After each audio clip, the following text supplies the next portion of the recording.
بسم اللہ الرحمن الرحیم۔ السلام علیکم 3 کلاس، کیسے ہو آپ لوگ؟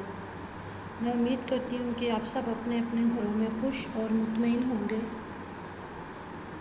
اللہ تعالیٰ نے فرمایا ہے کہ پرہیزگاری متقیوں کی نشانی ہے۔ اب یہ بڑی بات ہے، آپ کو سمجھ نہیں آنی، لیکن میں سمجھانے کی کوشش کروں گی کہ باہر مت کھیلیں، باہر مت جائیں، پرہیز کریں بلا ضرورت باہر جانے سے، گھر سے باہر جانے سے۔ اس طرح سے نہ صرف آپ محفوظ ہوں گے بلکہ آپ کے گھر والے بھی محفوظ ہوں گے۔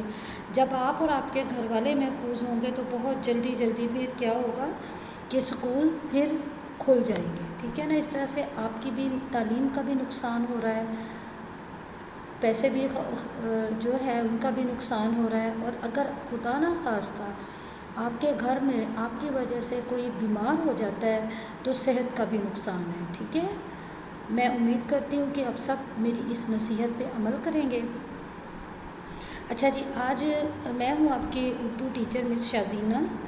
ہمارا آج کا عنوان ہے حضرت عثمان غنی رضی اللہ تعالیٰ عنہ کی سخاوت۔ حضرت عثمان غنی رضی اللہ تعالیٰ عنہ بہت قابل، پڑھے لکھے، اس دور میں سب سے پڑھے لکھے حضرت عثمان غنی تھے، صحابی تھے۔ صحابی ایک ایسے انسان کو کہا جاتا ہے جنہوں نے نبی کریم صلی اللہ علیہ وآلہ وسلم کو دیکھا ہو، وہ صحابی کہلاتا ہے، ٹھیک ہے۔ آپ بہت مالدار تھے، یعنی بہت امیر تھے اس وقت میں، تو کیا تھا کہ آپ بہت زیادہ غنی تھے۔ غنی سے مراد ہوتی ہے ایک ایسا شخص جو اللہ کی راہ میں اپنا مال خرچ کرتا ہے، اپنی دولت خرچ کرتا ہے، ٹھیک ہے۔ ایسے شخص کو غنی کہتے ہیں، اور حضرت عثمان غنی رضی اللہ تعالیٰ عنہ کا نام حضرت عثمان تھا، لیکن غنی ان کو خطاب دیا گیا تھا، لقب دیا گیا تھا کہ وہ بہت زیادہ اللہ تعالیٰ کی راہ میں اپنا مال خرچ کرتے تھے، ٹھیک ہے۔ آج کی تاریخ کیا ہے؟ 13 ستمبر 2021، اور دن کیا ہے؟ پیر۔ Is it clear? چلیں جی، اب ہم پڑھائی کی طرف آتے ہیں۔ حضرت عثمان رضی اللہ تعالیٰ عنہ ہجرت سے 47 برس قبل مکے میں پیدا ہوئے، یعنی برس کہتے ہیں سال کو، کہ آپ نے ہجرت مدینہ کا نام تو سنا ہوگا کہ نبی کریم صلی اللہ علیہ وآلہ وسلم کو جب قریش مکہ نے بہت زیادہ تنگ کیا تو انہوں نے اللہ تعالیٰ کے حکم سے مدینہ کی طرف ہجرت کر لی۔ تو جب ہجرت کر رہے تھے اس وقت حضرت عثمان غنی کتنے سال کے تھے؟ 47 سال، یعنی 47 ایئر کے تھے۔ آپ رضی اللہ تعالیٰ عنہ کا نام عثمان، والد کا نام عفان اور والدہ کا نام عروہ تھا۔ قریش کا مشہور عقاب یعنی فوجی نشان آپ رضی اللہ تعالیٰ عنہ کے خاندان کو رکھنے کی عزت حاصل تھی۔ یوں عزت اور بزرگی میں کوئی اور خاندان آپ رضی اللہ تعالیٰ عنہ کے خاندان کا مقابلہ نہ کر سکتا تھا۔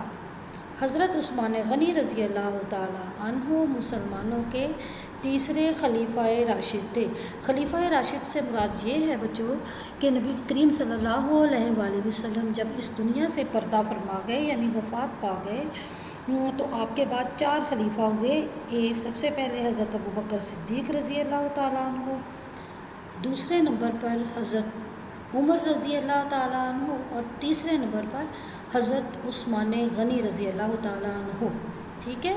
تو کون سا نمبر تھا حضرت عثمان غنی کا خلفائے راشدین میں؟ تیسرا۔ شرم و حیا، رحم دلی اور سخاوت آپ رضی اللہ تعالیٰ عنہ کی خاص خوبیاں تھیں۔ اللہ تعالیٰ نے آپ رضی اللہ تعالیٰ عنہ کو بڑا نرم دل عطا کیا تھا، کسی کی تکلیف برداشت نہیں کر سکتے تھے۔ حضرت عثمان رضی اللہ تعالیٰ عنہ یتیموں کہتے ہیں کہ یتیم کی جمع ہے، اور ایسے انسان کو جس کا باپ نہ ہو، یعنی باپ فوت ہو گیا ہو، بیواؤں یعنی بیوہ جس کا خامد فوت ہو گیا ہو، اور ایسی عورت، اور اپنے غریب رشتہ داروں کی دل کھول کر مدد کیا کرتے تھے۔ دل کھول کر مدد کرنا کہ بہت زیادہ سخاوت کرنا، جتنا مال آپ کے پاس ہے وہ خرچ کر دینا، جب مسلمان ہجرت کر کے مکے سے مدینہ پہنچے تو یہاں میٹھے پانی کا صرف ایک ہی کنواں بحر روما تھا۔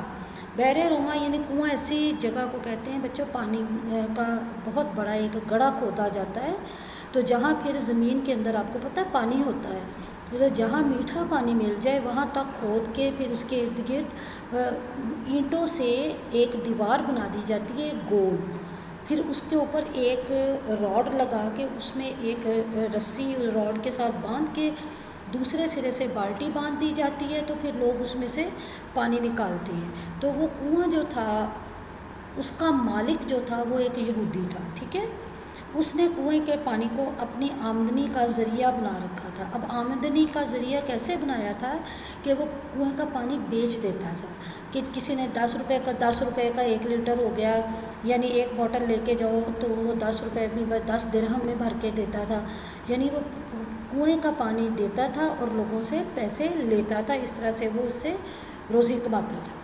حضرت عثمان رضی اللہ تعالیٰ عنہ نے یہ کنواں 20,000 درہم میں خرید کر مسلمانوں کے لیے وقف کر دیا، یعنی کہ وہاں سے پھر مسلمان اپنی ضرورت کے مطابق پانی مفت میں لے جاتے تھے۔ آپ رضی اللہ تعالیٰ عنہ نے کثیر رقم خرچ کر کے مسجد نبوی صلی اللہ علیہ وآلہ وسلم کو وسیع کروایا۔ یہاں تک آپ کو سمجھ آ گئی ساری بات کی۔ اب ہمارا کویشچن آنسر کا سیشن سٹارٹ ہوگا۔ جی جناب، مندرجہ ذیل سوالات کے جوابات لکھیں۔ اب یہاں چھوٹی سی بات، آپ نے اپنی نوٹ بک میں جو اردو کی کلاس ورک والی نیٹ نوٹ بک ہے اس پہ آپ نے، جیسے آپ کلاس میں کام کرتے ہیں اسی پیٹرن پہ آپ نے کام کرنا ہے، تاریخ لکھنی ہے، دن لکھنا ہے اور سبق کا عنوان لکھنا ہے، اور اسی طرح سے جو میں اسائنمنٹ آپ کو دوں گی آپ نے اپنی نوٹ بک پہ ود ڈیٹ کرنی ہے، اور پھر میں اس کو چیک کروں گی۔ میں اب آپ سوالات کے جوابات کی طرف آتے ہیں۔ حضرت عثمان غنی کب پیدا ہوئے؟ حضرت عثمان غنی رضی اللہ تعالیٰ عنہ ہجرت سے 47 سال پہلے پیدا ہوئے۔ پورا جواب لکھنا ہے۔ حضرت عثمان غنی رضی اللہ تعالیٰ عنہ کے خاندان کے پاس کون سا مشہور عہدہ تھا؟ اپنے پورا جواب اس طرح سے لکھنا ہے کہ حضرت عثمان غنی رضی اللہ تعالیٰ عنہ کے خاندان کے پاس مشہور عہدہ عقاب تھا۔ نمبر 3، حضرت عثمان غنی کن لوگوں کی مدد کیا کرتے تھے؟ حضرت عثمان غنی یتیموں، بیواؤں اور غریبوں کی مدد کیا کرتے تھے۔ نمبر 4، مدینہ میں میٹھے پانی کے کنویں کا کیا نام تھا؟ مدینہ میں میٹھے پانی کے کنویں کا نام بحر روما تھا۔ نمبر 5، حضرت عثمان غنی رضی اللہ تعالیٰ عنہ نے بحر روما کتنے درہم میں خریدا؟ حضرت عثمان غنی رضی اللہ تعالیٰ عنہ نے بحر روما 20,000 درہم میں خریدا۔ ٹھیک ہے جی اب مندرجہ ذیل الفاظ کے جملے لکھیں۔ مشہور، عہدہ، خلیفہ، کاروبار، رحمدلی۔ مندرجہ ذیل واحد کی جمع لکھیں۔ مسلمان، مسلمانوں، خوبی، خوبیاں، یتیم، یتیموں، رشتہ دار، رشتہ داروں، غریب، غریبوں اور غربا۔ غریبوں لکھ لیجیے گا، ٹھیک ہے۔ اچھا، اب یہ ہے کہ مشہور، قائد اعظم مشہور ہستی ہیں، ٹھیک ہے۔ عہدہ، حضرت عثمان غنی کے خاندان کے پاس عہدہ عقاب تھا۔ خلیفہ، حضرت عثمان غنی خلیفہ راشد تھے۔ کاروبار، میں کاروبار کرتا ہوں۔ رحمدلی، رحمدلی ایک اچھی خوبی ہے۔ میں امید کرتی ہوں کہ آپ کو سمجھ آ گئی ہوگی۔ آپ جس پیٹرن پہ اپنی نوٹ بک پہ کام کرتے تھے، کلاس ورک کرتے تھے، اسی طرح سے آپ نے اب بھی یہ کام کرنا ہے۔ تاریخ بھی لکھنی ہے، دن بھی لکھنا ہے، مارجن لائن بھی ڈرا کرنی ہے، اور مارجن لائن والے ایریے میں آپ نے کچھ نہیں لکھنا، سینٹر میں سارا کام کریں گے، ٹھیک ہے۔ اوکے، اللہ حافظ، اسٹے بلیسڈ۔